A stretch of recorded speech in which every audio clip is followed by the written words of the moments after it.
A pleasure. I was asked to speak on male-female relations, and I will do that, as well as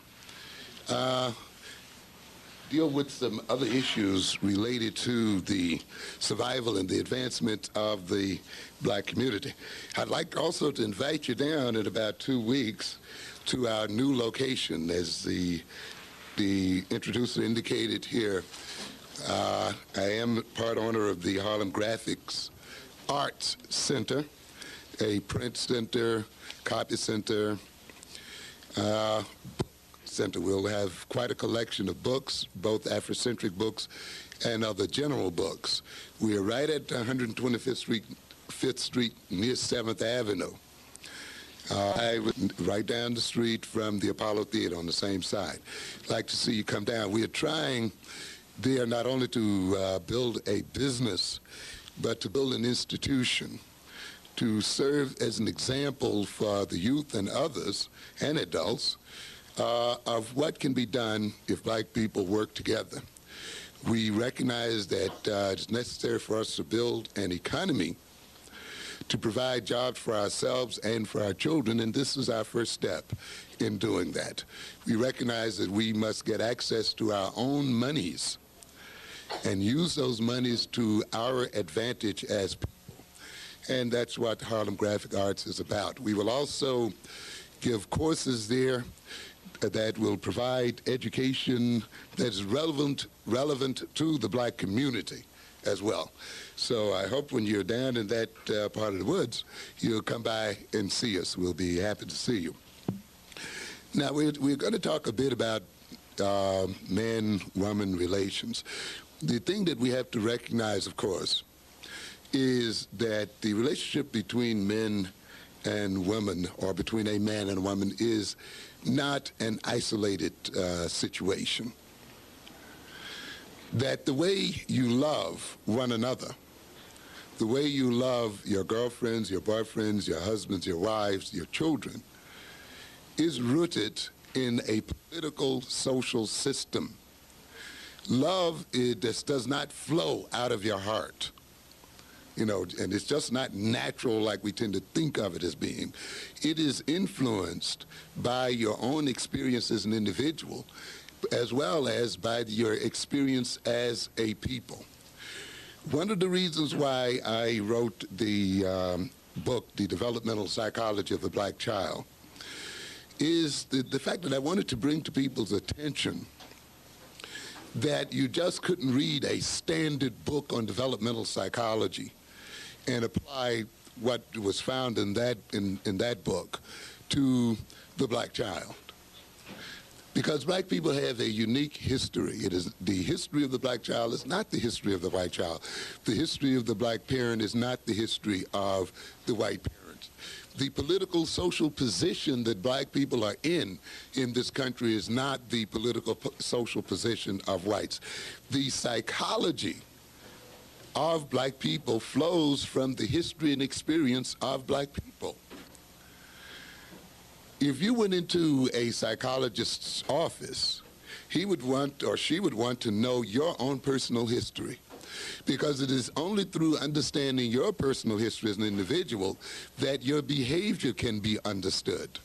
A psychologist or psychiatrist could not take the history of another individual and just apply it to you and say, well, I know this other person very well, so therefore you must behave this way too.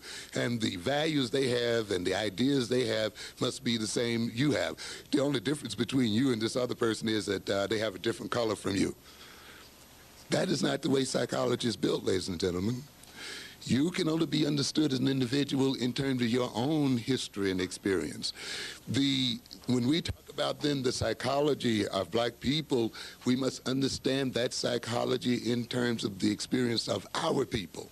You cannot go and get a psychology from another people whose history and experience has been different and just impose it upon yourself. You will create problems.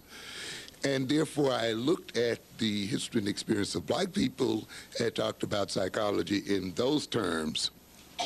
We must talk about education in those terms, business in those terms, and anything else that is relevant to us in those terms. We must recognize that the love relationship between the black mother and her child, between the black father and his child, between the mother and the fathers and the sisters and the brothers in the black family is shaped by the political, social situation in which we as people live. And that has to be taken into consideration. So love, you see, under those circumstances, does not just flow up out of the heart. It's influenced by social political circumstances. If there was a difference in the family in terms of who was the darker or who was the lighter or who had the good hair or who had the bad hair, that means that racism in the political social system has entered into the parent. And the parent then transfers that racism, even in the way he or she relates to the children, onto the child, and creates in that child then an attitude toward itself and toward the world that flows from being in a particular social political position. You see, then, when the white psychologist talks about the parent and the child, they can talk as if it is the relationship between the parent and the child that makes the child what it is. However, when we talk about the black parent and the black child, we must talk about that black parent's relationship to the white world, that black parent's political position in the world. How black people have been dealt with in this society must be considered. And all of these things influence, to a good extent, how that black parent is going to relate to his or her child, what they're going to say to their children, how they're going to prepare their children for life, how they are going to express their love or not love toward their children. So then you must understand then that love, what we call love, is shaped, created, and maintained by social political systems. Therefore, as you will see when we go through this lecture, you must see how then your social life and existence itself is going to influence the way you relate to your husbands, to your wives, to your boyfriends, to your sisters, and to your brothers. I want to talk a moment or two in terms of what we call the relationship between love and community.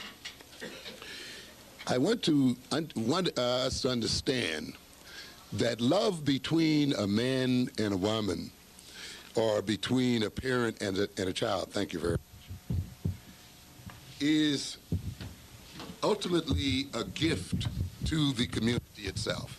Thank you, kindly.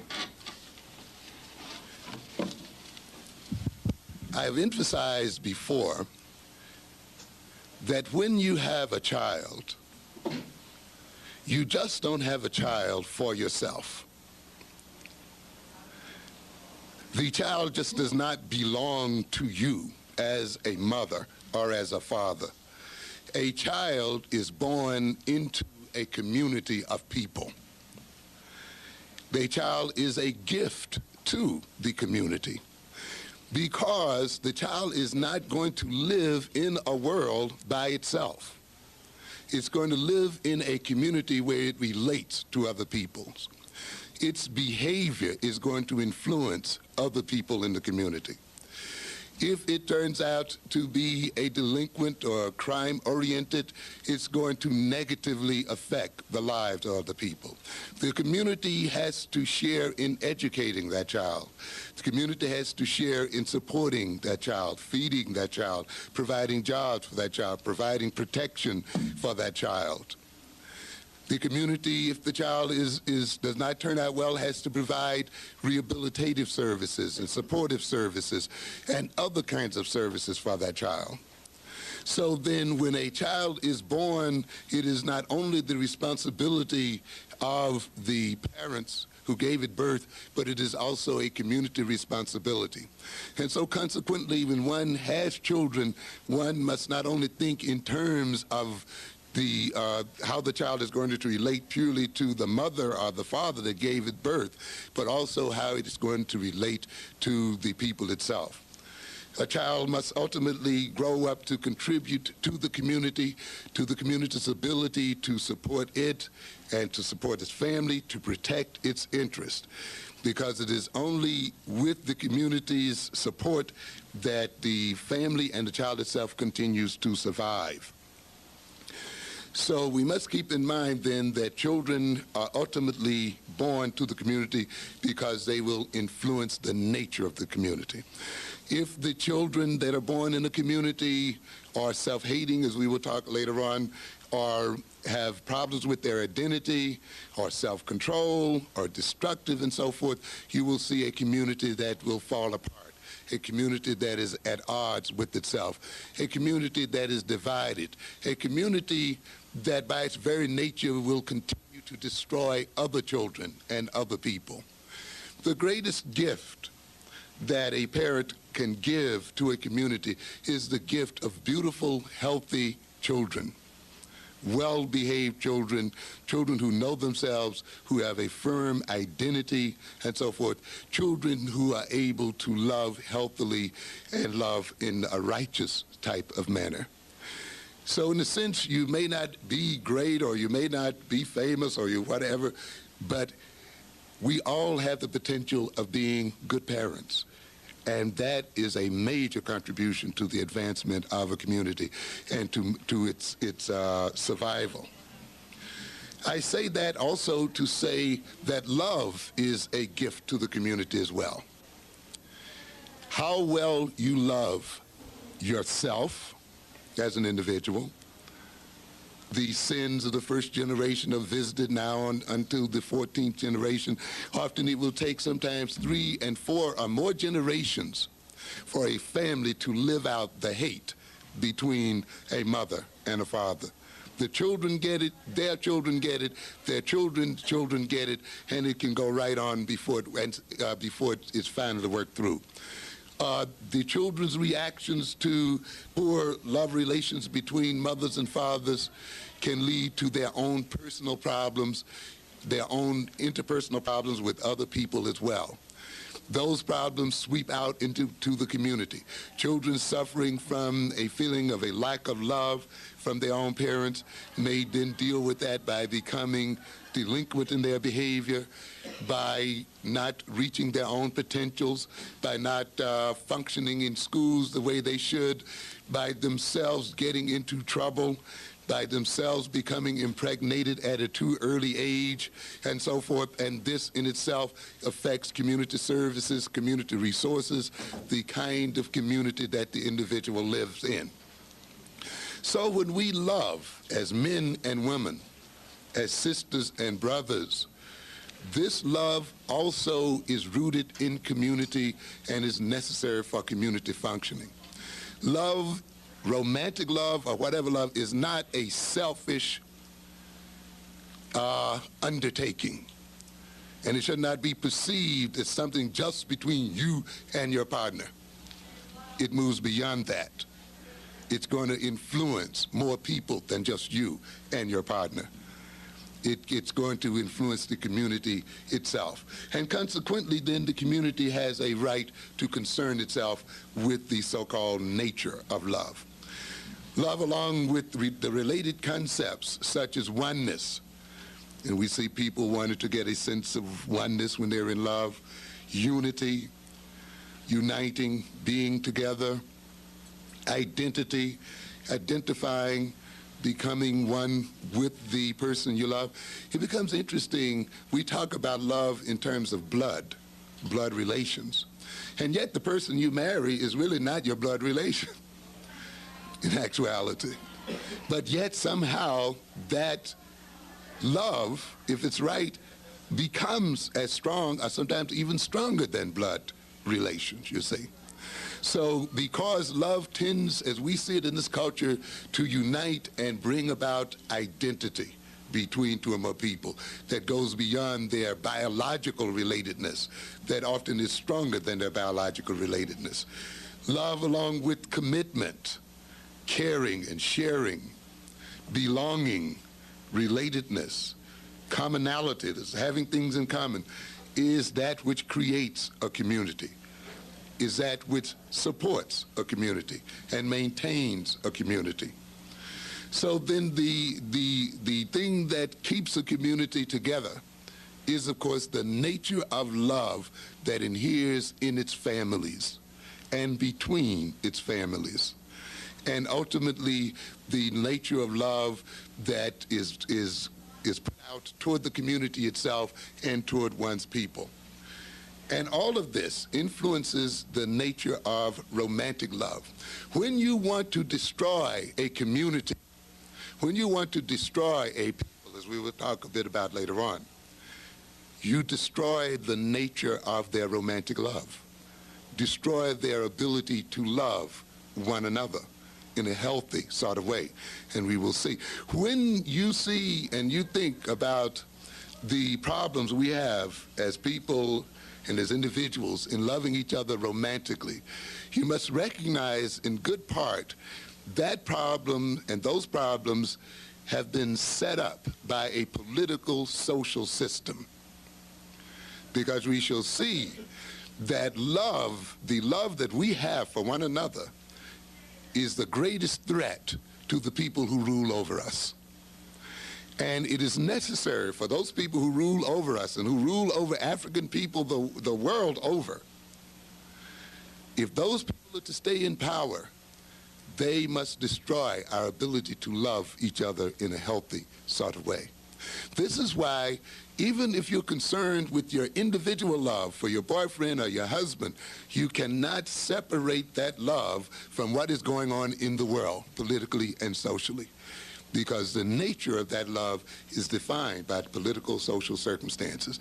And if you can't understand why you have problems in your love relations, perhaps a good part of it is because you have not taken time to understand the nature of the political, social situation in which you live, because you have been made to think that your love is merely the concern of you and your partner and not rooted in what is going on in the world. Love is a part of the world you live in. The community ultimately defines love anyway. You see, many of us are raised in this culture, and we've been raised to think love is something just natural and just flows out of living. I'm speaking now particularly of romantic love. But actually, you have to learn how to love. Love is taught to you. You teenagers, you're being taught what love is. How are you taught that? You're taught it by listening to these records all the time. And you hear your idols singing about love. You make me feel so good. I can't eat. I can't sleep. I can't live without you. And then what do the people say? I must be in love. You see? And, I can't go on. Here's my heart. Don't break it. You see, my life has no meaning, and all of these kinds of things. And you read what? Poetry. And of course, many of you in this age now where you're writing from the city of love and from the street of this and so forth. I've forgotten my old rhymes when I was a kid. We all wrote those things. You look at TV and you see Dallas and you see Knots Landing and you see show after show after show. And you think you're just looking at entertainment, but actually they're teaching you what love is, or what love is about, how you're supposed to feel when you're in love, you see. If you feel this way, if you can't eat and you can't get him off your mind, if you dream about him all the time, if shivers run up your spine when you see him and all that, that means you're in love. In a sense, if there was no one around to tell you that, you wouldn't feel it. You wouldn't feel love. Now, romantic love, believe it or not, is only, in this culture, about 200 or 300 years old. Prior to, say, the 1700s, people didn't marry for love. In fact, they saw love, what we call love, as a terrible basis for marriage. They fought against it. They married in terms of maintaining family lines, in terms of maintaining property, in terms of maintaining political and other kinds of associations, class associations. Your husband might have been picked out for you at birth. You might not have even seen your husband until your wedding day. you would not have had anything to say about who your husband or your wife was. That would have been the result of negotiation between your parents, between your whole clan and your family. Because these families recognized that when marriage takes place between a man and a woman, the families are married as well.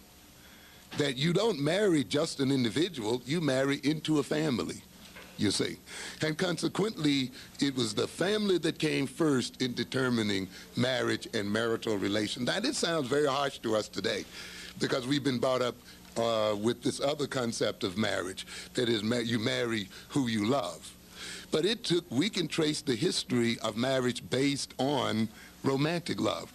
And it, to a great extent, was built on novels and poems, came out of the courts of Europe to a very great extent, which is the reason why we still use kind of the word courting. Many of those people had nothing to do all day but develop rules about how you used to court and how you deal with the man and a woman and so forth. And eventually that worked its way down into the society. Poets started writing poems about love and emotion, and eventually the average person started picking it up. As the society changed toward industrialization and so forth, and as families began to break up, where aunts and uncles and 3 and 4 generations no longer lived in the same household, then people started making their own individual choices about who they would marry and so forth. And often those choices started being made in terms of emotions and feelings. We have found out in this culture, though, that merely marrying someone because you love them does not guarantee the unity of the marriage hardly any more than the other forms of marrying people as well. But the point then I'm trying to make here then is this, that even the community you live in defines what love is and teaches you to love in one way or the other. So even in that sense, love is community, and it is a part of community. To a good extent, some of the problems that we have in this country and in our communities is a result of the wrong definition of what love is, where the community has come to accept a concept of love that works against its interest. When people are getting married because they are in love, and yet half of those marriages are more fall apart, and the other half of those are living in conflict and hostility, then it must make you think that there is something wrong in the way we define love in this system and in our community. It means then there is a time, perhaps, for the community to redefine what love is and what love is about. It is in your interest as young people that the community teaches you a new form of romantic love and loving one another. Why? Because it will enhance your ability to stay with the man you love and to stay with the woman you love, to keep your children with you in your family, to develop healthy people and to develop a healthy community. So your interest, even as young people, should be in how your community defines what love is. Not only should you listen to these records or just dance to these records, you should take out some time and think about what kind of love is this record projecting? Is this a kind of love that is ultimately going to be productive for me and my boyfriend, for me and my husband, for me and my children? And you may find that some of these records you're listening to are really not in your best interest. While they're making you feel good and they're good for the party, when you look down the road, the way they're defining love and how a man should relate to a woman may ultimately destroy you and destroy your love relationship, the one that you want to keep so much. So then there is a very definite relationship between love and community. And the community itself has a very deep and abiding interest in what love is and how love should be defined and expressed. I want to indicate here then some things about the consequences of what we call the love instinct. Freud has a very interesting theory of what he calls the id. We won't go into detail there, but however, he sees the id as containing two major instincts, along with others. A love instinct, what he calls sometimes eros, and a death instinct, you see. And we'll see in a minute what he meant by that death instinct.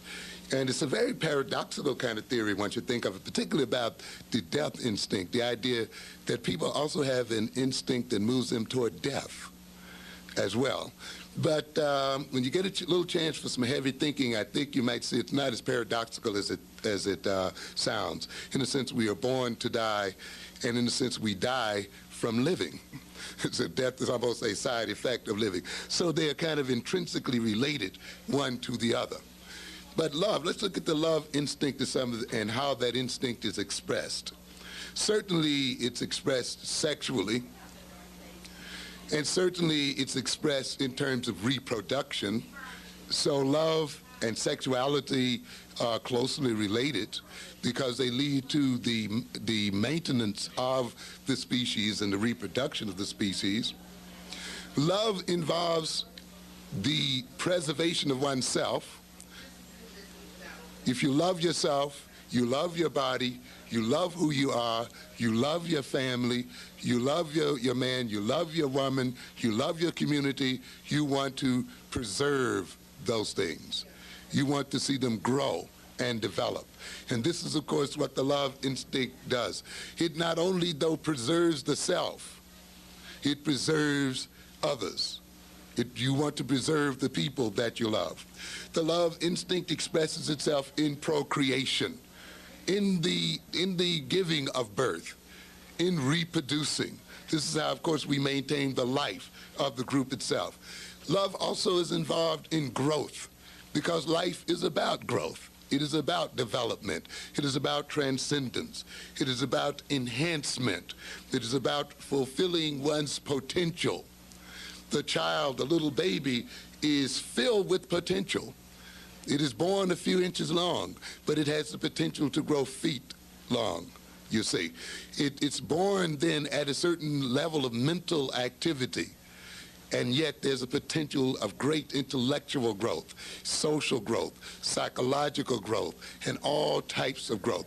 Love will permit this potential to express itself, to actualize itself. So you can see love is an enhancing element, a growth element, a developing element. Love then that exists in a community is the element that makes that community grow and develop and fulfill its potential. When a community is shrinking and falling into destruction, you can bet there is an absence of the right kind of love in that community. When it is falling in upon itself and the people are killing one another, or hurting one another, or destroying one another, you can bet it is because the love instinct there has been misdirected or is not functioning in the way it should function. Love, of course, is geared towards survival, protection, and liberation, freeing people instead of restricting them. It moves toward discovery, goodness, and healing. Love is reconstructive. It repairs the individual. It rebuilds the individual and stimulates growth and development. Love is elation. I'm sure this is the side of love we hear most about, isn't it? Elation, euphoria, feeling good. Love has its own natural high, its own euphoria. When you're loved by your family, you love, and when you love your family, when your family has permitted you to grow and develop and fulfill your potential, when your community is concerned and cares about you and shares with you and you do the same with it, when you can sit down and not be afraid to walk the streets of your community, Not be afraid to speak and say hello to people on the streets of your community, when you can have a decent conversation without feeling you have to manipulate someone or someone manipulates you. There is a beauty and there is a euphoria about that kind of feeling. There is a tendency to smile and a tendency to be happy and a tendency to be free and a tendency to be honest and open. This is what love does when it operates well within a community itself. It takes you beyond yourself. That is, it is what we call transcends. It moves out beyond. You glow, and people pick up your glow. Your love becomes infectious, and people reflect it back on you, and you reflect it back on them. And therefore, you feel good. It feels wonderful to dance and to sing and to be even a little silly sometimes and to joke with them sometimes and to play with people that you love. And it just makes you glow with health and glow with happiness, and it's a beautiful kind of thing, and you naturally want to stay with your people. You naturally want to be around your community. You naturally want to be a part of its movement forward and so forth. So love has in it a built-in beauty and glory, a built-in euphoria. We're going to see then that love can develop from love. I think Whitney Houston has a song out now. What's the title of it, the current one? I know you know it's very popular. Pardon me? The Greatest Love of All. And part of it is said, she found her love when she found what? She found herself, and she found her love in herself. You cannot love, as we shall see in a moment, others without self-love. You cannot be filled with hatred and hostility toward yourself and love somebody else in a healthy manner. You can only get to know other people through knowing yourself. It is through the self that you reach others. You will only, though, get to know yourself if you're surrounded by people who love you and love you in a healthy sort of way. As we shall see, when you're around people who don't love you in a healthy sort of way, you're going to hide parts of yourself from yourself. You're going to become blind to parts of yourself. You're going to be caught up in the emotions of hatred and hostility and revenge and resentment, and your energy and your attention is going to be caught up in those nasty emotions, and you're going to be a nasty person as a result thereof. And as I'll show you in a minute, you're going to be able to love. You're going to be able to, with all of this nastiness, because nasty people do fall in love. Okay? Hateful people fall in love. And we'll see. But we'll see in a minute, it's going to be a peculiar kind of love. It's going to be a love, ultimately, though, that's going to destroy them and the people they love. Many people, I would say a large percentage of children and wives and husbands are destroyed in the name of love. I'm doing this to you because I what? Love you. And yet when you look at what's being done, it's often projecting hate, but hate covered with a veneer of love. So then love that comes from love permits the self and other people to develop. Love that comes from love is liberating. Love that comes from love permits other people to develop their potential. We will see later on that love that comes from hate is love that's destructive, is love that restricts, is love that's possessive, is love that makes the other person a servant of oneself, is love that ultimately degrades other individuals, you see. So in a family, a child has to be raised with love and in a loving sort of way, so that when it loves, it then will create more lovely people and lovely children. Let's look a moment then at the hate instinct. We talked about the love instinct or the life instinct, and now let's look at the death instinct. And there is a death instinct within us. Freud talks about it as saying in man there's an inherent need or desire for him to return to his origins. We, of course, are people, our bodies are made of the earth. Some of you, of course, are familiar with the Bible verse, dust thou art, and to dust thou shalt return.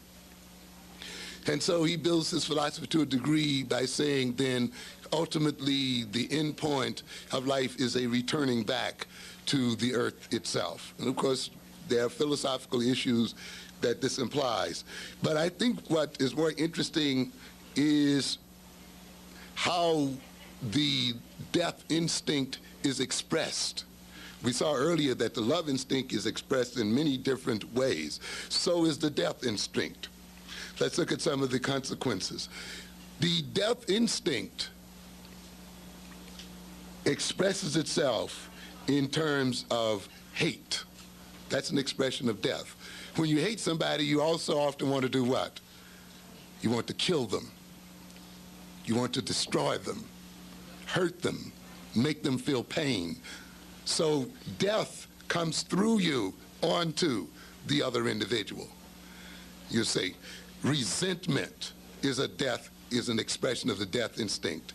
Hostility, hostile aggression, retarding other people's growth and development, what we call disenhancement. Just as love leads to enhancement, hatred leads to disenhancement, disenchantment. Just as love leads to harmony, hatred leads to disharmony. Just as love then leads to growth by the person you're dealing with, hate leads to restriction, holding them back. We, of course, as people have been the victim of hatred. And hatred has locked us into ghettos and locked us into poor schooling and locked us into all kinds of corners and ghettos of all types. Hatred then brings about ultimately the death and destruction of other people. We must recognize that the world is a perfect place. And I've often said, though, that means you don't confuse perfection with good. I didn't say it was necessarily a good place. Perfection and goodness are not one and the same thing. You can be perfectly evil as well as perfectly good.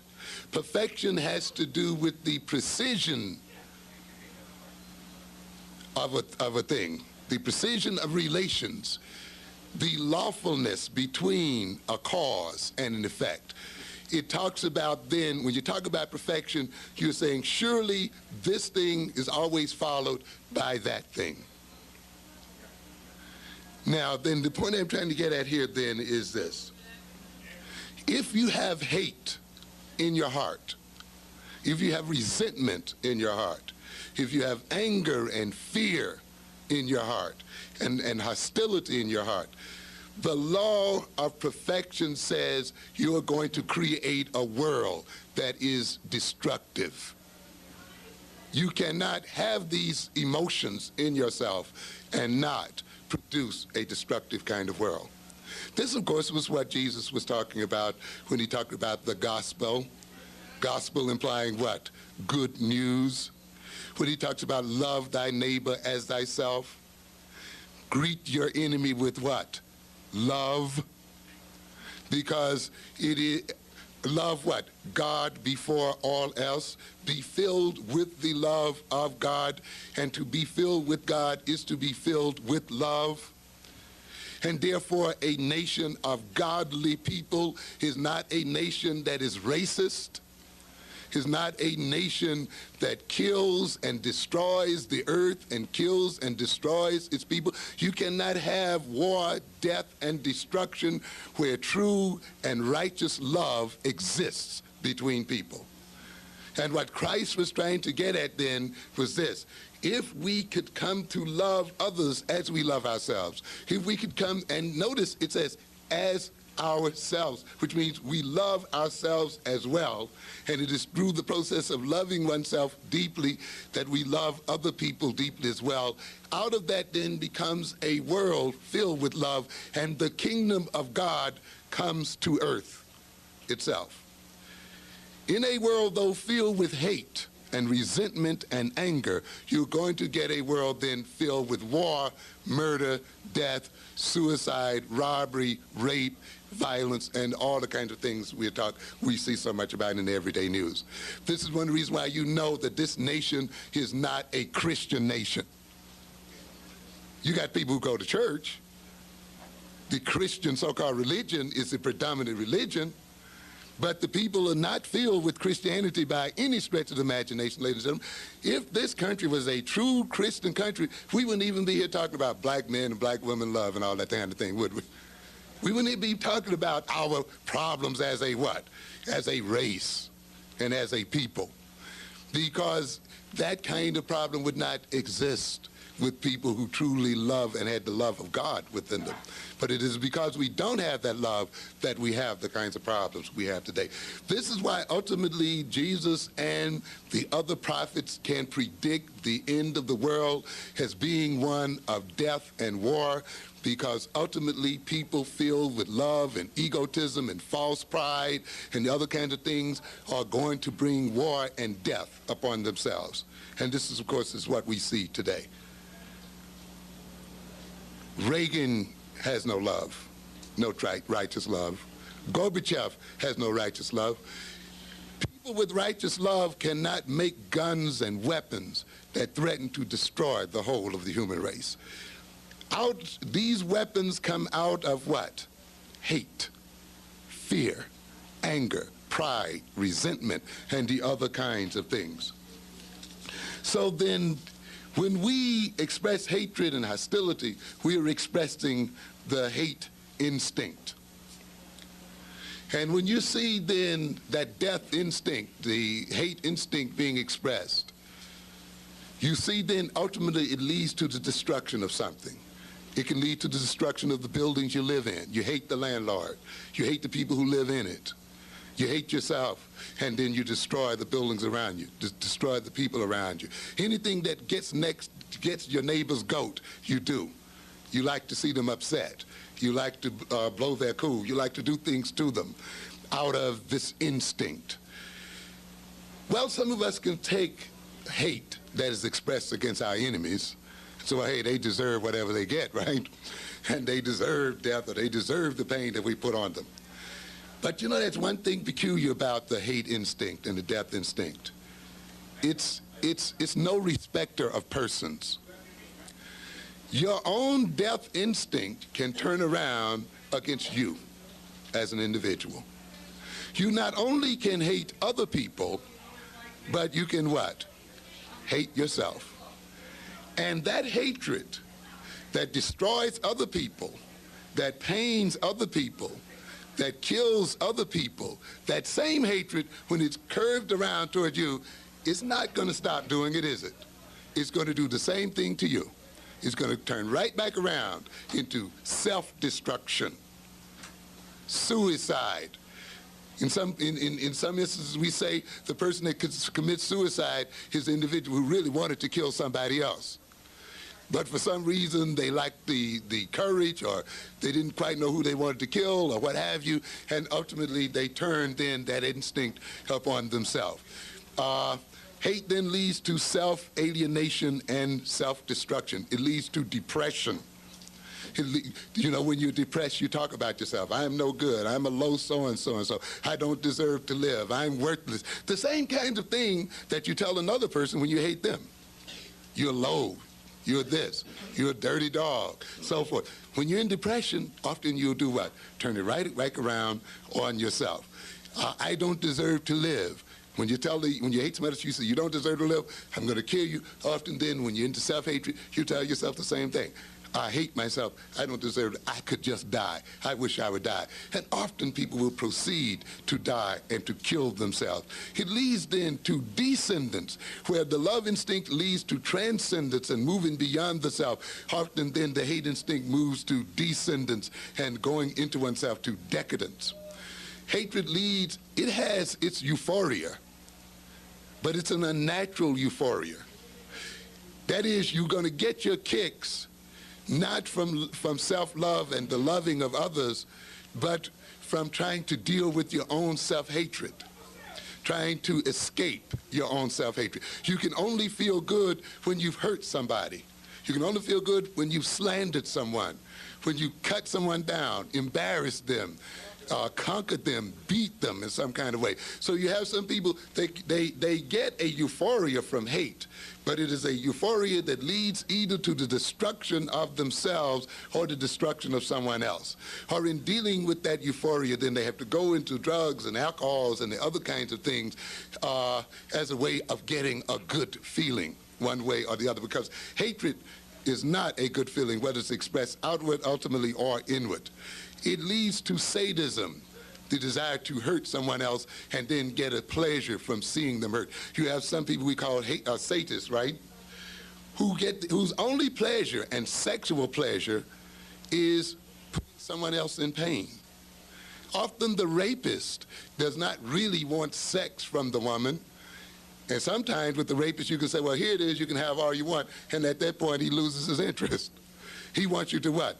Struggle and fight, and he wants to degrade you and hurt you. And it's only through the degrading of his victim and hurting the victim and forcing the victim against their will and seeing the victim in pain that he gets his climax or gets his sexual jollies, you see. And this is what the sadist is about. A person filled with hate is often a person who can only get pleasure through hurting in one form or another. Masochism is also in there. The individual who can only get some pleasure from being hurt, from being dominated, from being ruled, from being degraded in some form or another. And you have places in the village where masochists hang out, waiting for someone to come along and treat them like a dog for the night, so that they can get at some kind of sexual pleasure. It's a pathetic kind of situation. A lot of this hatred comes out, a lot of this pleasure comes from enslavement. Now let's look then at the kind of love, as we said earlier, that comes from hate. We said nasty people love. Oh, they get all these great feelings we talk about in the records. And they go for trying to hook into someone and get someone to love them only. And they experience this great love. But, ladies and gentlemen, it is not enough to love. The love must be based on the right foundation. One of the reasons why so many marriages are falling apart today, even though the people, when you see them on their wedding day, they say they're getting married because they love each other, is because they love each other for the wrong reason. It is not enough for you to have a feeling of love, to be caught up in the cuteness of some boy, or to be caught up in how sweet he is, or to be caught up in how you can't get him out of your mind, how he makes you feel, how his touch just makes you go off all over. It's not enough. That's not enough. You cannot base a family or long-term relationship on that kind of love. You cannot base having children on that kind of love, you see. You must stand back and look and see upon what kind of love, on what kind of roots that love is growing from. And you may note then that that love is growing out of hate, that love is growing out of resentment, that it's growing out of an unhealthy situation. And even though you have this great feeling and this great longing and this great need, those feelings and those longings and those needs will ultimately destroy the one you love and destroy the children that you claim to love. Because a love that flows out of hatred is a love that's ultimately selfish and self-centered. Is a love that ultimately does not give the other person humanity and does not recognize them as an individual. This kind of love is a love where you love yourself, but you can only love yourself at the expense of destroying the ones you love, only at reducing them in some form or another. Love that comes out of hate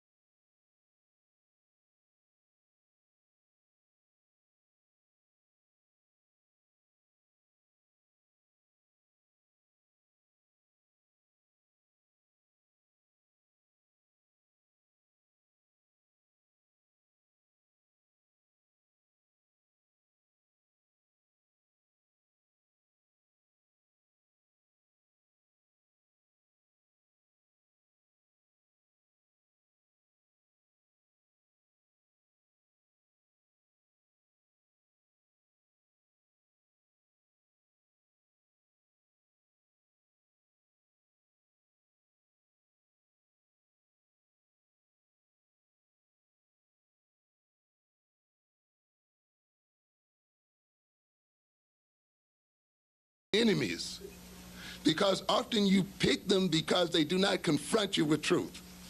They do not confront you with your reality. They help to maintain you in your own self-deception. They don't say, hey, you're wrong, you're destroying yourself. It's terrible. Often we get rid of those people. They make us angry. Hey, I'm having fun. You blew my high, man. You know, you blew my head. This person hanging around here, they not smoking and partying with me. You put a wet blanket on the whole party. And of course, the thing you're running from, of course, is that they may be pointing out how foolish and self-destructive you are. But you don't want to face that right now. So what do? You move toward people who support this. So the self-hating person falls in love, surely, and experiences love, surely. But 9 times out of 10, they're going to move toward a person who maintains their self-destructiveness. A part of the problem with the black love situation today, ladies and gentlemen, is that we have been duped into self-hatred by the European. You see? He's made us hate our heritage, hate our skin, hate our hair, hate our noses and our lips. He's made us hate Africa itself and the whole African heritage. He's made us hate being black as individuals. So consequently, we're going to love somebody who doesn't remind us of who we are and what we are, you see. And we move then in our love toward people who can help us what? Escape from that which we hate. And that's why we will often love our enemies if those enemies can take us away from ourselves. That's why we love our overeating. We love our over-sexing ourselves. We love our drugs. Anything that does what? Takes us away from our situation, we love it. And you will see, ladies and gentlemen, when you're in an oppressed situation, your world must be reversed. The European is 10% of the world's population, but yet rules over the other 90%. Europeans have no real natural resources or whatever, real natural wealth in their land, but yet they are the richest people on earth. Japan has no natural resources, whatever, but yet it is seen as a powerful nation. These nations can only achieve that by maintaining the other 90% of the world in a state of deception, in a state of craziness and madness. That's the only way it can be done. You can only be robbed when you're deceived and you don't know what to do with the wealth that you have. And this is the community we have here today. The black community here, if we looked at it as a nation, would be the 10th or 9th richest nation on earth, but yet you call yourself poor. You don't want to educate your own children using your own money. You can't build your own schools and build your own universities and build your own nations. Not because you don't have money, but because the love you have makes you spend the money with your enemy. And you spend it then with the pusher and with the other person, and they make you feel good, and you love them because they supply you with this. And this love then, of course, takes you away. And you hate the people who don't supply you with that, even though they're your best friends, you see, and you attack them. So then this self-hatred that has been introduced into the black man means that often, if we do not clear this self-hatred out, we will love each other, yes, but the kind of love we have for each other will often end up destroying us. It will destroy our children, and we see many of our children are destroyed in the name of what? Love. Many of you youngsters will have children out of wedlock before you're prepared to have children, before you've grown in wisdom and knowledge. Why? Because what? I love him. He loves me. I wanted to have someone I could love all to myself. You got to know how to love. And sometimes you haven't grown enough yet to know what real love is about and how to truly love an individual. Love is not just a good feeling. It is about more than good feeling. As I will show you later, heroin makes you feel good too. Crack makes you feel good too. All kinds of destructive things make you feel good. And so if you love simply because you feel so good, then you can still love in a way that's going to destroy you and destroy the people that are with you. So it's not enough for you to have a baby for a boy because he makes you feel so good when you're with him, or because you have this great feeling. You see, it's deeper than that, and it involves more than that. People then who have not come to terms with their self-hatred are people who are going to love in a way that's going to destroy them. In order for us to be ruled over by this minority of people, we have to be backwards. Our minds have to be turned backwards. As I said earlier, this people who rule us today, we are a minority people in the world. We're not, we are a what? A majority people in the world. We're not minorities. There are many, many more black people in the world than there are white people, ladies and gentlemen. Many more. However, we've been deceived into thinking of ourselves as minorities. The European countries are dependent on us. We're not dependent on them. They must get their mineral resources from Africa. They must get their oil from Africa. They must get their diamonds from Africa. These computers and these technological instruments you see here today are only made possible through the minerals taken from the southern tip of Africa itself, because the minerals and metals are not found in this country at all. Up to almost 100% of the metals and other things that make space probing possible, that make satellites possible, that make jet planes possible and so forth, come right out of the soils of Africa. And yet we see Africans over there starving to death, ladies and gentlemen. And then they're projected as being what? Dependent nations. But it is the European who is dependent, but he must make you think what? That you are dependent. It's the old con game, isn't it? Yeah. This is the only way a minority of people can rule over a giant. You see, it's by conning them. It's like, you're the weak one. You're the dependent one. You need me. You can't live without me. You can't have all these TVs and this stuff if I didn't exist in the world. And of course, when you think that, you then submit and give your wealth away and hand it to them and let them have it. And then they, of course, use that same wealth against you to destroy you, to restrict you in various sorts of ways. So we must be, so when you're filled with self-hate, your mind is reversed. What it means is this: you will love the things that destroy you, and you will hate the things that advance your growth. And you watch and look at your behavior. Look at the behavior of your compatriots and watch if what I'm saying is not true. I hate to read. I hate to study. I hate to learn. Oh, but I love to party. I love to smoke. I love to drink. I love to screw. I love to, ho. And all the loves often you will find will be loves that what? That don't advance you one bit, and yet you can't get over them. You're addicted to them, you see. But the things that lead to growth in wisdom, knowledge, you see, self-understanding and self-discovery, healthy relations, self-control, all those things are hateful. But this is the only way a minority can rule over a majority of people, is by turning their minds backwards so that they love the things that destroy them and hate the things that move them forward. In order for these people to rule over us, we must hate learning. It has to be built into us. We must think that we can't do math. Because you see, if we do math, if we were into learning, if we were into research and into thinking and into, real philosophical ideas and abstractions, we would defeat those people. They know it. So consequently, what they must do is rob you of all of these things so that they may stay in their place. And you'll see that even in the man-woman relationship. A man often robbing the woman of any intellectual growth, any personal growth, any knowledge, any wisdom, because he sees that as the only way he can rule over her and maintain her under control. And if she shows that she's growing and developing, he gets angry and resentful and hateful. I tell many of my students sometimes, my female students into my classes at the college, before you get through being educated, many of your husbands are going to leave you, or your family's going to break up. And of course, some of them get angry. What? Who are you to say to what? So-and-so. But I know the nature of what? Many of the men you deal with.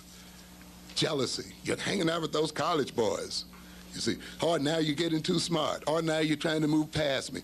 And I've seen women who had to leave college because the husband is giving them such a hard time, or the boyfriend is giving them such a hard time, or he's hanging out in front of the school, or going through all kinds of changes. I've even seen families have their children removed out of the college because this is the first one in college and they are wrestling with this one maybe moving in some kind of way. And so in almost all kinds of blocks are thrown in that way, even if it means keeping up noise or disrupting them in some form or another. Often then they destroy the individual. We love those then who keep us from realizing our self-hatred. You see, one of the reasons why we get so euphoric when we are in love is that by focusing our minds and our energies and our obsession upon another person, by trying to live through another individual, by trying to make that individual our total world, by idealizing that individual and making them some goddess or some god, we think by that it's going to lift us up beyond who we are. It helps us to avoid knowing who and what we are. It keeps us from hating ourselves. Through their love, we come to love ourselves. And in that sense, that's why we get stuck on them. We feel that we need them. And when they leave us, we experience what? Depression and suicidal kinds of drives and so forth. Because that self-hatred, which they've made us escape from while they were with us, now comes back to haunt us again, and we get involved. Some people get drunk, and some people actually commit suicide when their lovers leave them, you see, and so forth. So often then, this love, this euphoria that we feel for other individuals is a euphoria based on the fact that they have taken us from truth and taken us from reality and taken us outside of us. That's one reason why we say love is what? Blind. Blinds the individual to reality. So that person you're in love with is not, and who claims to love you back, particularly if that love feeds your self-hatred or helps you to escape your own reality, is not doing you a favor. As a matter of fact, they are part of the problem. That is why often the ones we love are the ones who what? Hurt us and destroy us. In a way, we almost set ourselves up for it when our love is based on unhealthy roots. The consequences of the fear instinct. There's also fear there as well.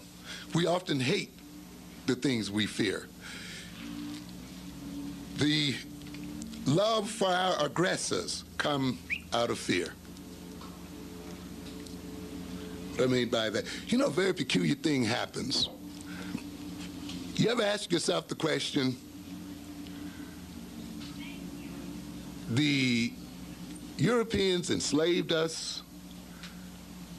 Hundreds of thousands of our ancestors died on the ships coming over here.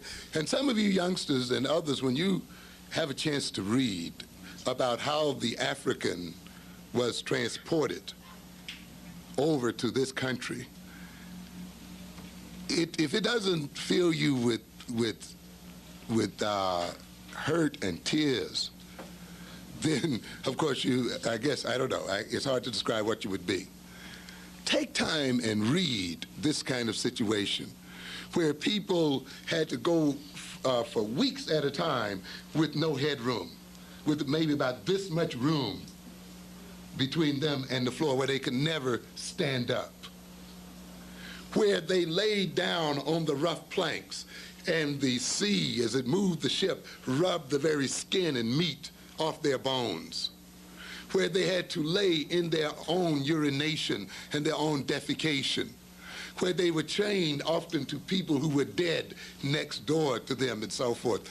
Look at that kind of thing. You see, many of us can only love our enemies because we haven't read it and we've forgotten. Many of us don't want to read it because it does fill us with anger and hatred and fear and so forth. Many of us avoid Black history because we try to avoid the fear and the anger and the bad feelings it's going to produce in us.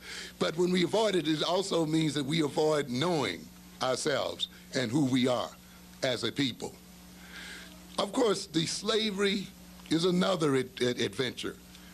Jim Crowism, racial discrimination, all of this. Yet at the end of all of this, why is it that we want to marry these people? Why is it that we want to sleep with them and live with them and roll with them? Why is it we just forget all of the things that they have done to our grandparents and our great-grandparents and the things they're doing to us right now and the things they're going to do to us in the future? You see, why do we do that, you see? Why do we want hair like them? Why do we want noses like them? Why do we want skin color like them?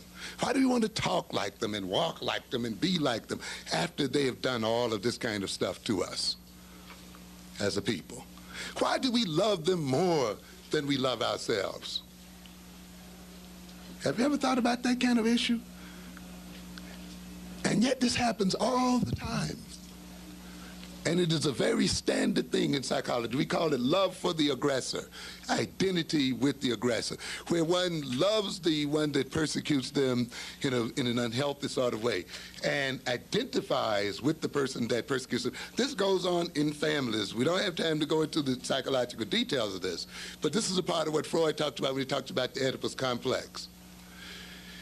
That his theory is that the boy comes to be like his father because the boy hates his father. And it's a very interesting kind of concept there. He wants to get rid of his father. Then how does he come to be like his father, we say? Because if he comes out and actually tells his father how much he hates him, the father might do what? Destroy him, you see? He's dependent upon his father. He needs his father. And that need and dependency, that fear that his father will hurt him or destroy him, the fact that he feels weak relative to his father, then sets him up to say, I can't express my hatred. I can't express my hostility.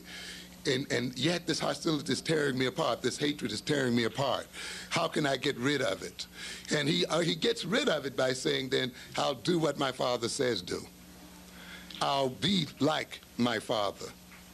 If I think the way my father thinks, if I behave the way my father behaves, if I look at the world the way my father looks at it, if I have the values that my father has, if I be as much like my father as possible, then I will escape my father's punishment and death. If I can show my father that I love him, that I'm the same as he, then my father will not victimize me. Now, it's a peculiar theory, but it has some interesting aspects about it. To a good extent, the relationship between African peoples and white people is a father-child relationship. We think of ourselves as weak, powerless against the white man. We see him as the source of gifts, the source of blessing. He gives us the jobs, he gives us the protection, he gives us the food, he provides the water, he provides the housing, he provides this, he provides that. You see? And we also think because we're weak, we cannot go directly against him to destroy him, even though he hurts us, even though he degrades us, even though he frustrates us, even though he enslaves us and discriminates against us. We still don't quite get up the drive to say, well, I'm going to destroy this person who degrades me and who is destroying me. Because we feel as if we need him in some kind of way, that we can't live without him. He also tells us that you suffer because you have a different color. You suffer because you have a different kind of shaped nose. You suffer because you have a different hair. You suffer because you come from Africa. You suffer because you don't look like me. And what do we go for then? We say, well, if I want to get out of this suffering, then I should be as much like him as possible. As a matter of fact, if I get so much like him where he can't tell the difference between me and himself, he won't punish me anymore. I will no longer be, what? A victim. So therefore, we are motivated then to come outside of ourselves, to move toward the person that is destroying us and victimizing ourselves, hoping that if we can get them to love us, and if we can show them how much we love them, and if we show them how much alike we can be, we can get them to not see us as colored. You know, look at me, don't look at me as a black person, look at me as a person. You know, to abstract us In other words, in order for other people to love us, they must not see the blackness of our skins. They must see some kind of invisible abstraction before them. True love is a person who sees you for all of your blackness and your big lips and your big nose and your kinky hair and still does what? Loves you. If they got to remove your hair and they can't see you standing before them as a black person, they don't love you, ladies and gentlemen. For a person to say, I don't see you as black, how can you not see me as black? I'm standing right in front of you. But this is the kind of thing we want these people to do, to abstract who we are. And therefore, if we become a distraction, that means we leave who we are. We have to come outside of ourselves. That's why we want to be educated with them and educated like them and so forth. We want to not identify in any way with Africa, African people, because to identify with Africa and African people is to suffer. So consequently, we even come to hate ourselves and come to hate our people and come to love the people who destroy us, but it's an unhealthy kind of love. We come to resemble those people. We want to take their values and their orientations toward life. And when they accept us, we escape from our self-hatred. And therefore, we look as if we look for their love to take us outside of ourselves as a people. So consequently, even when we don't love them, when we love even within our own group, we still often look for a kind of love that will take us outside of ourselves, which means then that we become false and unreal and untrue and dishonest and deceptive, unknowing. And how can you develop then a beautiful household and beautiful children and a beautiful community with a love based on this kind of hatred? Too much of the love in this system, not only among black people, but even in this country as a whole, black, white, blue, green, and yellow, is love based on hatred and resentment, on people trying to escape from themselves. It's a love based on fear, you see, fear of rejection. Why do you have that baby? I figured if I didn't have him, he'll leave me. Because the man says, if you don't have it, I'll leave you. The only way I can hold on to him is by having this. What kind of love is that? It's not a productive kind of love, and the problem is, it always what? It almost always fails. It doesn't work out. And you can see hundreds and hundreds of our people, our women and men, trying to hold on to love and hold on to a man and hold on to somebody by having children and families for them, even in marriage. You know, I figured if we have these children, this will bring us together. Big lie. Rarely does having children bring a man and a woman together. You got to be together on your own terms. You cannot put children in that kind of position where they are used to hold you and your man together. That's a misuse of the child. That's then a love that becomes destructive, you see. So it's a love developed out of fear. But people who are fearful love, but they love in a way where they make other people fear them. You see, if they feared, and the greatest thing that an oppressed person fears is really himself and self-knowledge and self-knowing. Because they're afraid when they look at themselves, they're not the big person they think they are. They're not the big hero they think they are. They're not the smart guy they think they are. They're not the cutest guy they think they are. They're not God's gift to women and God's gift to the earth. They have many weaknesses and lacks in their own personality. But they don't want to face that, because if they face that, they figure other people will reject them, will not accept them for who they are. So they project a front upon the world. And they love people who help them support that kind of front. They're running away from anxiety. So their life is built around avoidance. But in order for them to maintain your love, they must make you fear losing their love. So you live in fear of them. Oh, if I don't do this, he'll leave me. If I don't do this, he'll hurt me. And as long as he got you anxious about whether he leave you or whether he's going to reject you or whether he's going to pay you any attention, and you're caught up and build your life around that, it keeps you from seeing who this person really is. It keeps you from seeing his real weaknesses. It keeps you from seeing the emptiness of his life.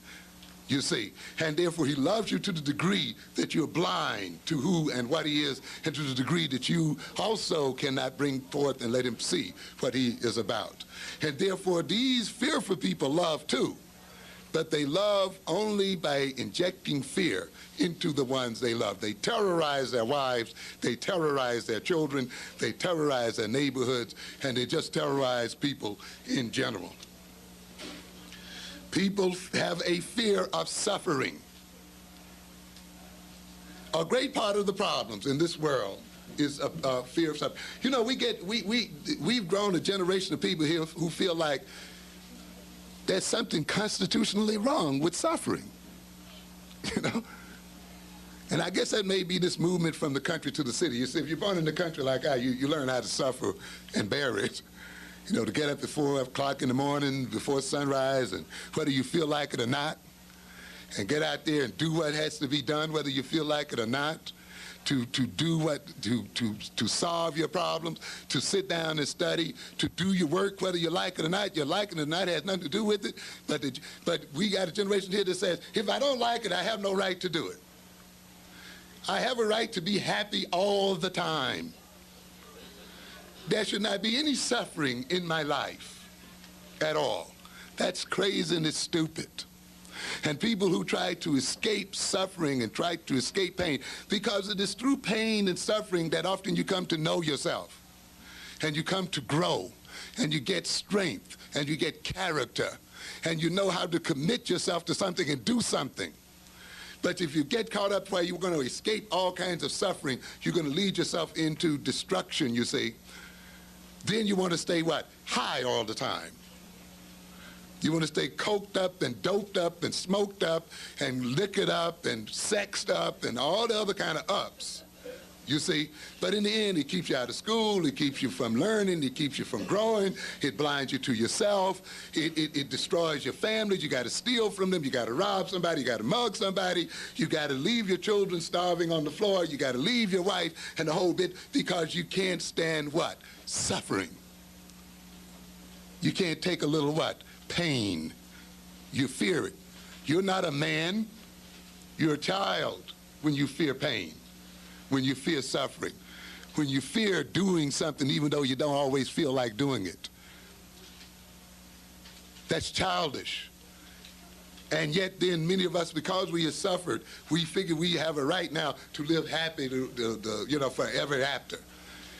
And the only way you can live happy forever after is often by getting into synthetic happinesses, drugs and other kinds of things, and getting away. And if the thing that you fear most is your own self, it means that the only way you're going to get happy is by escaping from yourself, which means you're going to live a totally false life, a disconnected, schizophrenic type of life.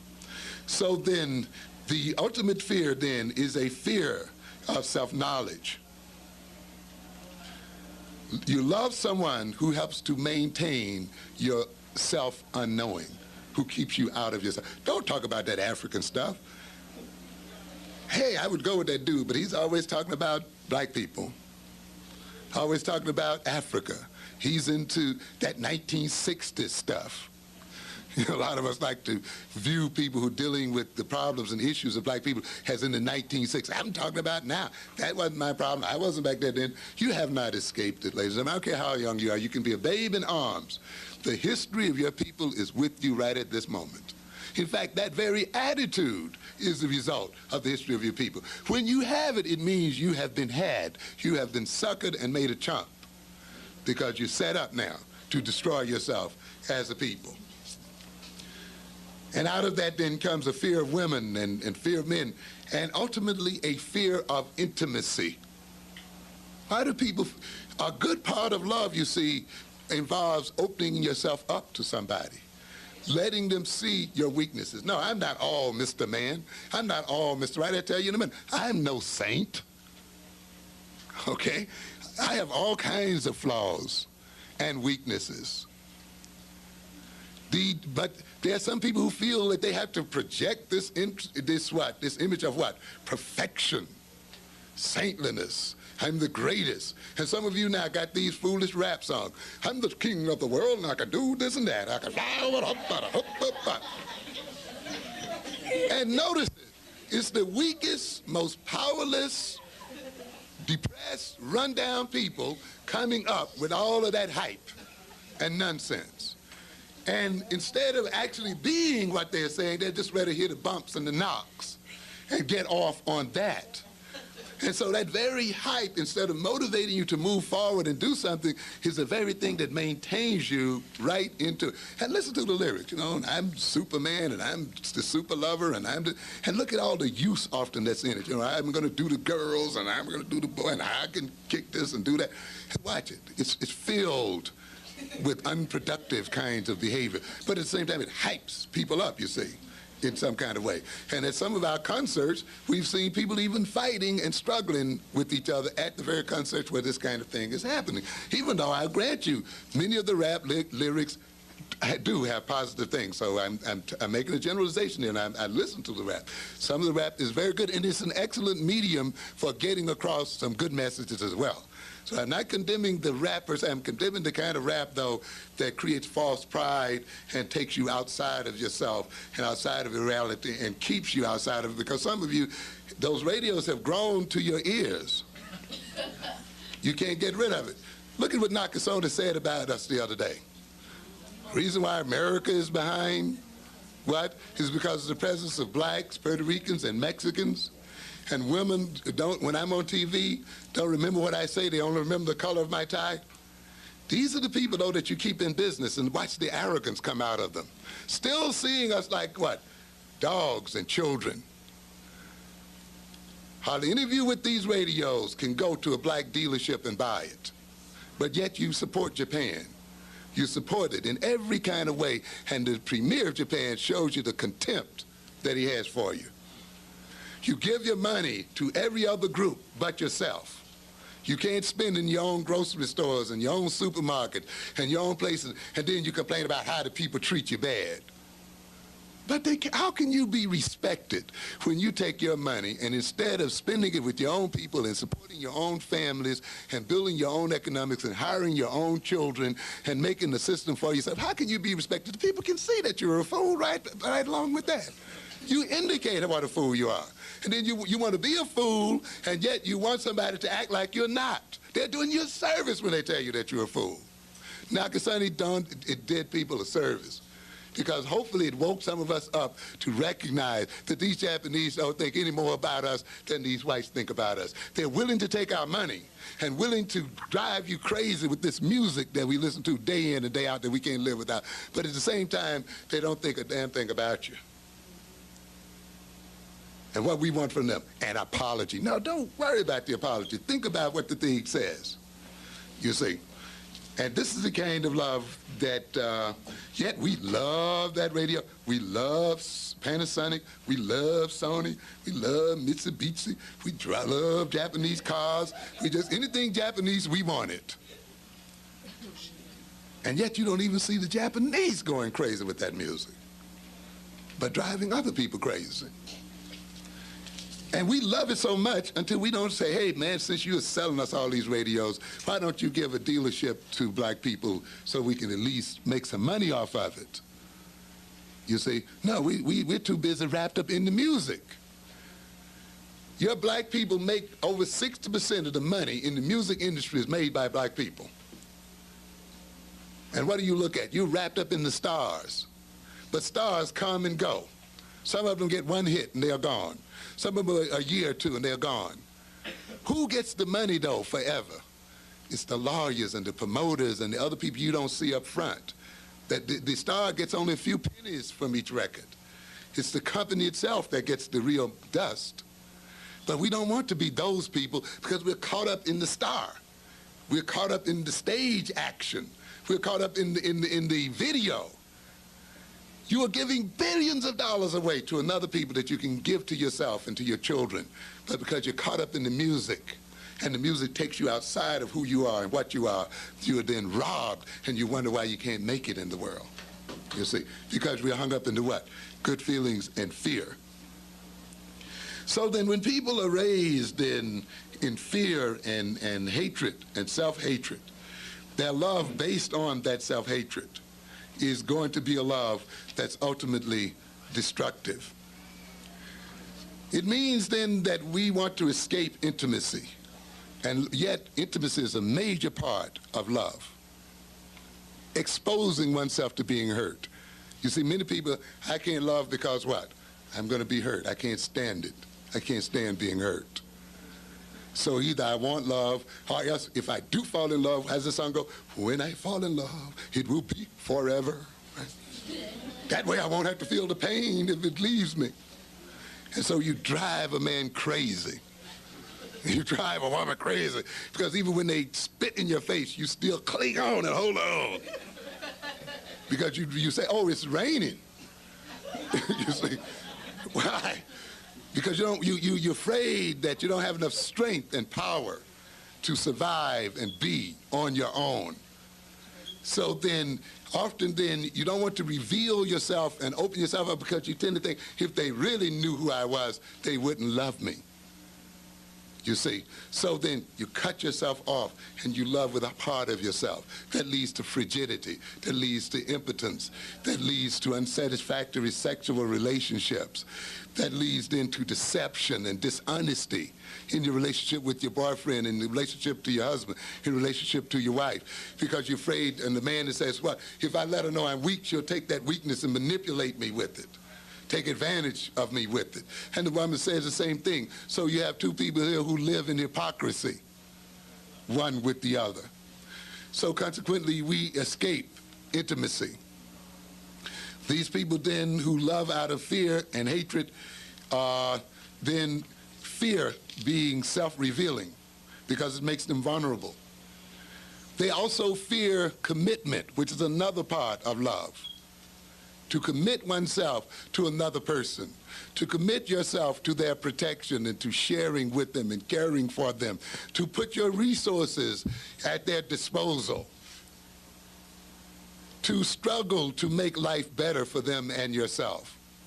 But people who have self-doubt, people who have self-hatred, people who've been outside of themselves and therefore have not developed their talents, have problems with commitment.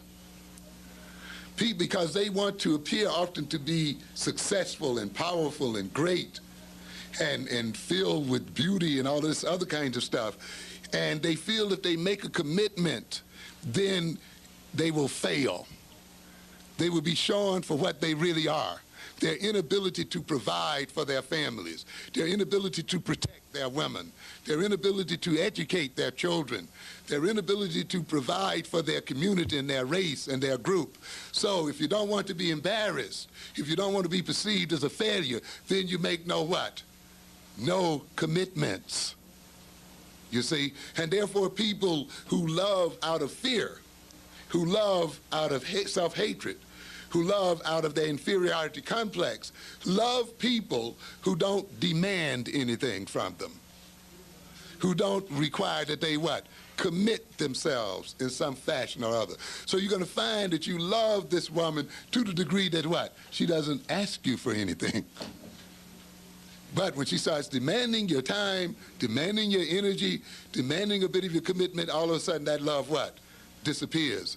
You get married, you've been making love every weekend, you've been getting high together every weekend, you've been kissing and hugging and having fun. You know, that weekend love can deceive you, you know. Because many people, when they get into the weekend love, they figure, oh, well, when I get married, that just means 7 weekend days per week. You know, it's just going to be love and sweet beauty every night. But it doesn't work out that way, unfortunately. And when that child arrives, then you begin, what the heck have I got myself into here now? I've got a whole life now to take care of. I got a wife and a family I got to take care of. And all of a sudden, it's not as much fun as it used to be. All of a sudden, it's the stuff is not quite as good as it used to be, you see. And you get a little bored with it, and you get a little tired of it. And the woman starts asking, when are you going to get a job? When are you going to feed the baby and bring some diapers here and move to a better place? And you start hating her for that, you see. And you think she's unfair. And you want to beat her sometimes or leave her or do something else. And sometimes you desert her because now your weekend love has turned into reality. Because now you're forced to make a commitment, and now you're forced up against the reality of yourself because you have to question, can I do it? Do I have the talent? Do I have the abilities? Do I have the education? Do I have the drive? Do I have the ability to take the suffering and go through with it like a man? Or is it that I've been so much in love because it didn't require any commitment on my part? I've been so high all the time. I've been having so much fun, I didn't take time to develop these kinds of things. Now the woman tricked me. She brought me into this. Now I hate her for it. The children are out after me, you see. And this is the kind of love then that comes from fear. And this is one of the reasons why we then hate intimacy, because often, many times, even your woman or man doesn't want you to be intimate because their love depends upon their idealization of you. Oh, you're the greatest. I've never had it like this before. It's the greatest I've ever had in my life, you know. And oh, we're going to be so happy. And here's this young muscular man, and I'm going to have this body to myself every night, and all of this. You know, we're caught up in all of these fantasies, you see. And he's caught up in this fantasy, his own fantasies again. Oh, I'm going to have this at home waiting for me, cooking dinner, taking care of my children while I tip out and get a few more pieces somewhere else. However, I'll still, you know, I'll still make it. She's not going to complain too much because, you know, if I love her right and everything, she'll like that, you know. You know, all these kind of fantasies that we put in to each other's heads, you see. But then when you're faced with the children and the family, you're faced then with yourself and who you really are. But what I'm saying here too is often the person with you doesn't want to see who you really are because they're getting such a great thrill from who they imagine you are. We often then fall in love with love, you see. We fall in love with the feeling. Hey, don't spoil this thing with reality, man, please. You know, so even when the person is really acting out and showing you what kind of a nasty, selfish, self-centered individual they are, you sit there and decide not to see it. Or you say, well, with enough love, I'll change him. A woman's greatest mistake. You are not going to change a man. You can have all the kind of love, and often because you had wrong love anyway, but you can have all the kind of love, women, that you think you have for a man. Do not deceive yourself.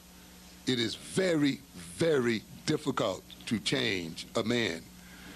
And to think that you're going to change a man after you get married to them is to wallow in deep self-deception. If he's not halfway right or three-fourths right before you get hooked up, leave the man alone, I'm telling you. Leave. Cut it out. If you cannot make him what he should be before you get committed and before you have the children, watch out. When you have the children, it's going to be too late. But often, because you feel so good, you give yourself these lies. Oh, with enough love, with understanding, we are going to communicate with each other and all that kind of stuff. And it doesn't happen. It doesn't get around to it. And to a good extent, then, the woman ends up getting what she deserves. Because often her friends, her parents, her elders, other people are telling her all the time, the guy's no good, using you. But what do you do with that friend? Curse him out. Mind your own business. You know, and the whole bit, you're just jealous. You know, and we rationalize it in all kinds of ways. And consequently then, we want to act surprised and disappointed when the truth finally comes through. And then we want to leave. Sometimes we want to hurt the children. Well, nobody cares about me. Why should I care about somebody else? And often this is done in reference to the children. You look at the children and you see your husband or the man who left you, and you hate them for it. And you project into them their hatred. Or you sit around them and you talk about how evil and terrible men are. And you make the boys not want to be men. And you make the girls grow up hating men, tricking men, playing games on them, because they've heard sitting at your knee all the things you've had to say about them, how you've projected yourself as Miss Victim, and the man is Mr. Monster. You see, these games that people play. So you cannot if you truly love a person, you cannot maintain that person in their illusion. True love means you have to be truthful as well to the individual. And I'll wrap it up here shortly. Happiness gained from hatred and fear serves to maintain your oppression, to strengthen your pusher, to maintain your non-productiveness. You see, a lot of us, we want to be happy, but we view happiness as a feeling. As we said earlier, pardon me, heroin can make you feel happy. Crack can make you feel happy for a while. Smoke and dope can make you feel happy. Overeating can make you feel happy. Alcohol can make you feel happy. And to do these things, you have to hate yourself.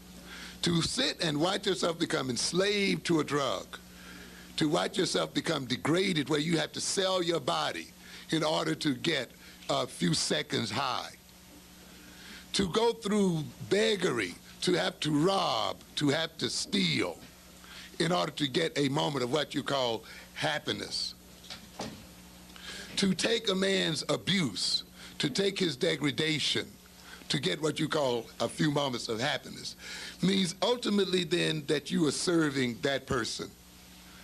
You enrich the pusher.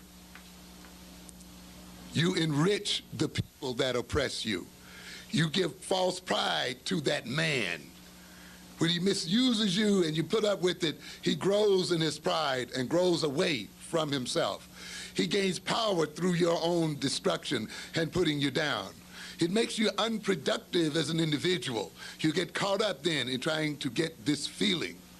This often happens to our people as a people. We are so much, and we want to be loved by these Europeans so badly until we forget to spend the money with ourselves. A part of getting them to love us is that we must spend the money. Let me go in here and buy this $500 suit and show them white folk that I can spend like they do. You know, and let me go down here at Macy's and let me go whatever, you know, go to this shop, you know, and prove something to these people. And they see I'm not like the rest of them niggas out there. You see, when you need their love, you see, in that sense, because it comes out of you hating yourself, you have to take them your money.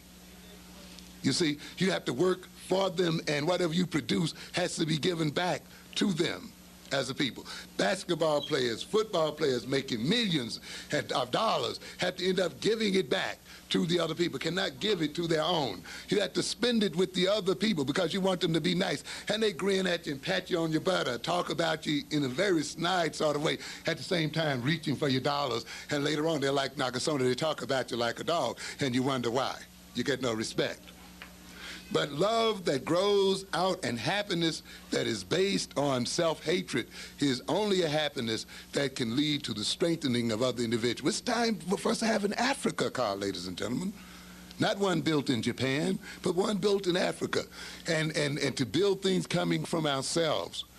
But we think happiness is buying from some white person, buying some white house, buying into some white community, going to some white school. That's happiness for us. When you define, and because what? I feel good. Oh, they don't treat me like I'm colored. You know, I forget about I'm black when I'm around them. I just feel so good. But see, when I'm around my own, I'm reminded that I'm black, so I don't really want to be around them, you see. So it means what? You take all of your talent, all of your resources, and everything then has to be given to the people. And of course, they see, well, look at these fools. They're just giving us our money. You go on the picket line and you fall before buses and force your children into their arms. And they tell you, we don't want to be bothered with your children. We don't want to educate your children. It is to our advantage that they stay stupid and ignorant. Oh, take them anyhow. I'll be happy if they're there. So happiness leads to this kind of stuff. Happiness, too, may be rooted in hatred and fear. And often the kind of happiness we move toward is a happiness that takes us from ourselves. When happiness becomes an exclusive goal, when happiness is defined as only a feeling, you see, just feeling good, you see, and not looked at in terms of where it comes from, that happiness is going to be the source of your destruction. Many of us have been destroyed because we have this feel-good definition of happiness. I talked to one man one day. He says, well, I live in a white neighborhood. My children play with my children. What should I do? And someone in the audience said, move. You know? Go to a place where they will be. Oh, no, I have the right to live wherever I feel and so forth. And I said, well, isn't it interesting that the white man can feel like he has all kinds of rights in the world, and it doesn't necessitate him living with black people at all. He doesn't feel like he's been deprived of a thing for not living with black people. He doesn't feel like he's deprived of a thing for not spending money with black people. He doesn't feel like he's been deprived of a thing for not sending his children in black schools. But we are the ones who feel deprived. You see, we feel deprived if we can't live with them. We feel deprived if we can't spend our money with them, you see. We feel deprived if our children are not in school with them, you see. We would be happy when this can happen, which means that we give them our children, we give them our money, we give everything to them, and means and ultimately that we cannot give our children anything. And then when they have to rob and steal and filch and carry on, we wonder what's wrong with them. It is not what's wrong with the children, ladies and gentlemen. It is what's wrong with us as black adults that set these children up for this. Because we are looking for a happiness that is bound, if it's based on fear and self-hatred, to destroy our children. And we'll justify it by saying we love them and we want them to get the best, which often ends up what? The other way around. I got it in here. One other thing, marriage. Marriage is an opportunity for self-growth. It's an opportunity for self-discovery, you see. Having children is also an opportunity for further maturing of your personality, for further personality development. Because, of course, if you work honestly in your marriage, you work honestly in your love relationship, it helps you to see who and what you are. If you have a good, honest relationship with another person, that person serves as a mirror to help you see the real you. And in seeing the real you, you correct the flaws and you correct the weaknesses and you deal with the weaknesses and so forth. So if the other person is understanding and not condemning, if the other person is not over-idealizing you and needs to make you some great hero or some god or goddess, it then will give you a chance then to grow. If they accept you for who you are, with the idea, though, that that acceptance means that you will continue to grow and develop, you see, then they're providing a real, natural, and healthy kind of love for you. Marriage and having children provides that kind of opportunity. If the people are not afraid, if they're not hiding things, if they're not filled with self-hatred and hostility, if they want to be honest with each other and open with each other, then they will grow in strength and power and love, and their families will grow beautifully and wonderfully. When you have children, often they make you reflect back upon your own childhood. Often we use our children to correct the things that happen to us as children. Some of us do it the wrong way, though. We're so determined that they're not going to have the kind of childhood we had as children, we end up spoiling them and creating problems for them. But if we look at them and watch them grow and watch our relationship with them, and we look at ourselves and see our own selves in terms of our relationship with our children, then we can grow and develop and be healthy for ourselves and for our children. But people who go into marriage out of fear and self-hatred and the kind of love I talked about earlier that makes them escape themselves are people whose marriages are going to be filled with conflict, unproductive conflict. Quickly, you have a lot of kind of loves that destroy marriages now. Let us say, often when you go into a marriage trying to defend yourself and defend your weaknesses and so forth instead of coping with them and solving them, what is your defense becomes an offense against the other person. You have the narcissist. You know, many of us, nobody loves us, mama don't love us, white folk don't love us. Because white folk don't love us, mama don't love herself, daddy don't love himself, he hates us. And now, if I'm going to get into love at all, I'm going to have to do what? Love myself for myself. But often you see that's not a healthy kind of love, it's a narcissistic kind of love.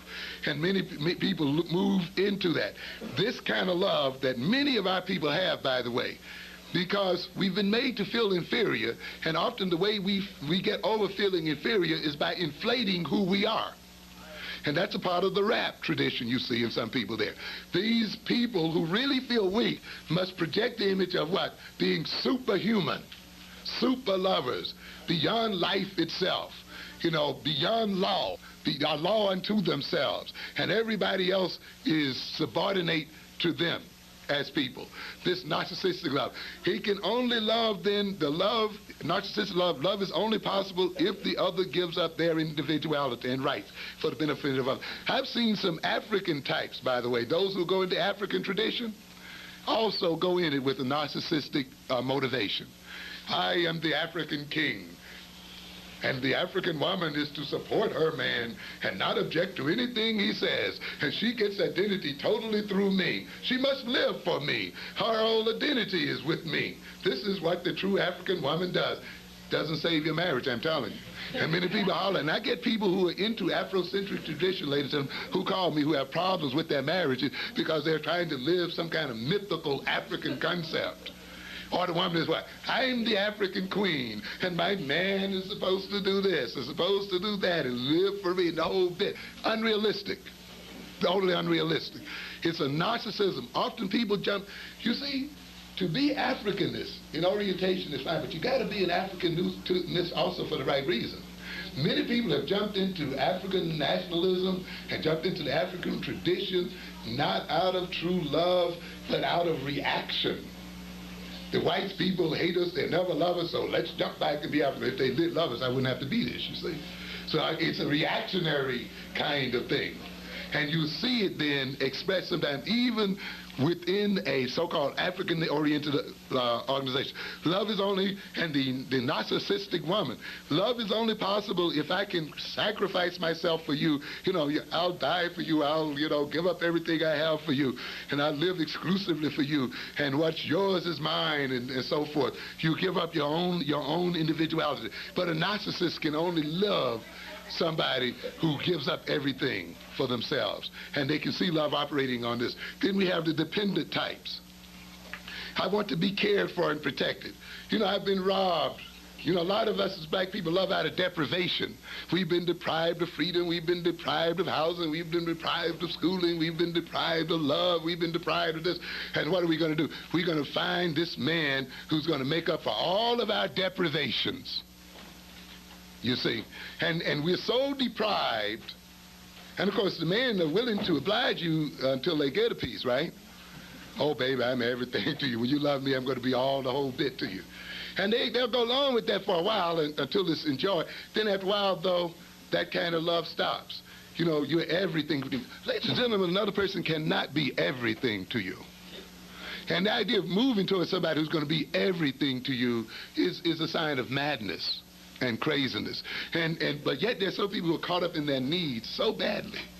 They have so many strong needs till the only thing they can think about is what they need. Now, the other person is only supposed to bow to what they need. You don't love me unless you supply what I need. You should be happy to what? Serve me. That's the way the narcissist is, You should be happy to even be hooked up with me. You shouldn't ask for anything else.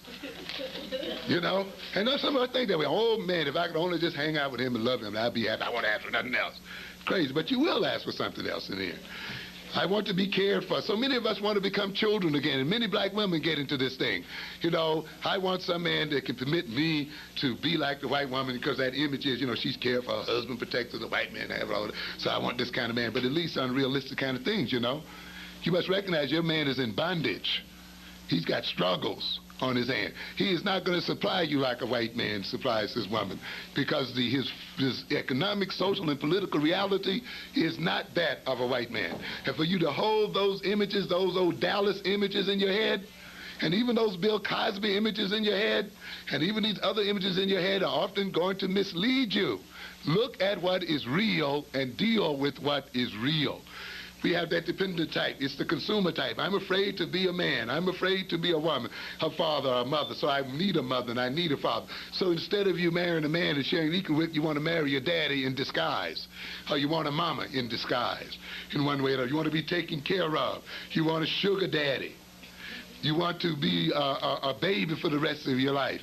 Consuming and buying to fill up for the emptiness in your life. And so forth. And then we have the master-slave love. Well, the white man dominates me and they rule over me. I'm going to be what? The boss in my house. And I'm going to, often what happens, the slave turns over to try to enslave other people.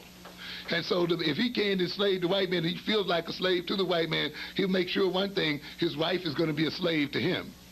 And his children are going to be a slave to him. And nobody is going to have a right to rule over him or have anything to say. He who does not want to be dominated must dominate others.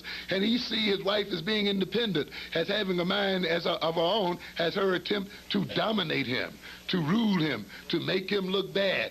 So often he can only love a slave, a dumb woman, or somebody who he figures will not challenge him or see through his weaknesses. We have the phallic lover, you know, the Mr. Man. He's totally man. You see, he has no femininity in him whatsoever. You can love me to the extent, and I'll love you only to the extent that you make me feel that I'm a man. Very difficult. Ladies and gentlemen, much for your attention.